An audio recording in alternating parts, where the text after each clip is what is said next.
Hello mga ka-Berks! Kamusta ang mga ka-Berks ko dyan?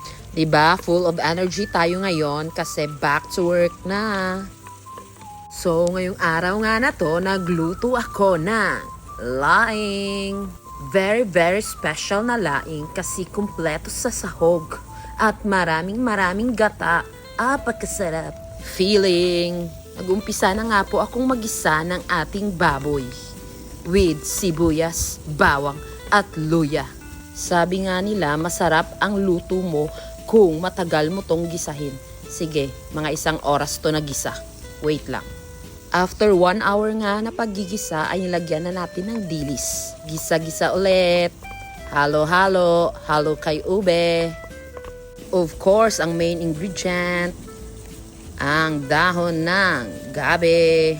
Dahil dry nga ang gabi natin, at hindi siya fresh, kailangan natin siyang hugasan. Kasi baka minsan hindi natin malaman, meron pa tong mga insect. Diba? Ang pagbo-voice over ay parang princess lang. Princess! Next ingredients, gata. Of course, sobrang maraming gata. Gata earth, sige, gataan mo yan. Sige, haluin. Mekas, haluin pa ng haluin para matunaw ang pinaka-fresh na gata. Charot, hindi pala fresh. So, after nga nating matunaw, ang coconut powder natin ay isabay na yan sa ating ginisang baboy at dilis. Haluin natin ulit para mag-incorporate sila sa lasa ng ating baboy at dilis. Charot. Wala lang. Huwag lang tayo mapagod sa paghahalo. Pakuluan. Then, lagyan natin ulit siya ng maraming gata. Yan. Nilagyan na nga. Papakuluan natin. At mag-wait lang tayo ng ilang minuto. Lalagay na natin ang ating pinakamasarap na bagoong isda. Of course, mekos ulit, mga ka-Berks. Huwag mapapagod sa kakamekos.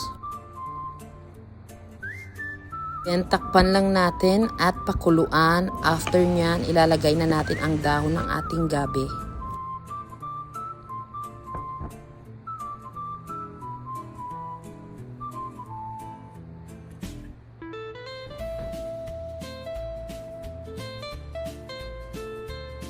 Then, after that, kailangan lang natin i-press ng dahan-dahan para ma-absorb niya ang ating mga gatang nilagay at syempre mga pampalasa.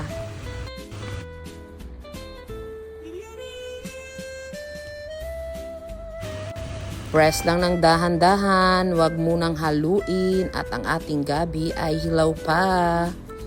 At saka, mamayang gabi pa to maluluto kasi ang main ingredient ay dahon ng gabi. Trivia for tonight. Lalagay na natin ang ating unang gata. Hindi ko rin alam bakit tinawag siyang unang gata. Kasi, pangalawa ko na naman siya inilagay. Pangatlo na nga eh. Inilagay ko na nga ang ating ginisang hipon kanina. Diba? Masarap talaga to kasi sobrang daming sahog. May baboy na, may dilis pa, at meron pa hipon. Hinalo ko na nga mabuti para hindi masunog ang baba. Mahirap kumain ng sunog, hindi tayo sanay. Then takpan natin and then finished product. Ito na nga ang aking version ng super delicious na laing. Sige, unang subo. Oh, yummy. Unang subo. O, sige nga. Yummy. Oh, nagkakagulo, may vlog. Oh. Welcome to the vlog. Ikaw nga, Jennifer. Kilig. Baw, Ilongga naman, oh. Sabi mo, wala eh. Baka mo gusto mo yung matira sa akin na lang. Ay, babalak din din si Irma. Mag-agawan. Nag-agawan na nga po sa take out. See you on my next vlog. Bye-bye mga ka-Berks.